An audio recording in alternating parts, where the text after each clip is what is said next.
हत्तींमाधुरीला उर्फ महादेवीला नेताना तुफान दगडफेक झालेली आहे। संतप्त जमावाकडून ही दगडफेक करण्यात आलेली आहे। पोलिसांच्या 5 ते 6 गाड्यांची तोडफोड केली गेली आहे। दगडफेकीमध्ये अनेक पोलीस सुद्धा जखमी झालेत। नांदणी इथल्या मठातील हत्तीण माधुरी उर्फ महादेवीला घेऊन जात असताना हा राडा झालाय। दगडफेक करण्यात आलेली आहे। यामध्ये पोलिसांच्या 5 ते 6 गाड्यांची मोठ्या प्रमाणात तोडफोड झाली आहे। शिवाय अनेक पोलीस देखील जखमी झाले असून वनविभागाच्या काही गाड्याही संतप्त जमावानं फोडलेल्या आहेत। अधिक माहिती घेऊया, आपले प्रतिनिधी अमरसिंह पाटील आपल्या सोबत जोडलेले आहेत। अमरसिंह, आवाज येतोय? जगदीश, काल संध्याकाळी कोर्टाचा निर्णय आला। त्यानंतर हत्तीला घेण्यासाठी गुजरात मधील वनतारा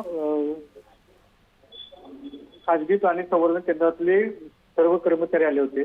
त्याच वेळेला महाराष्ट्रातील बऱ्यापैकी वन खात्यातील अधिकारी होते।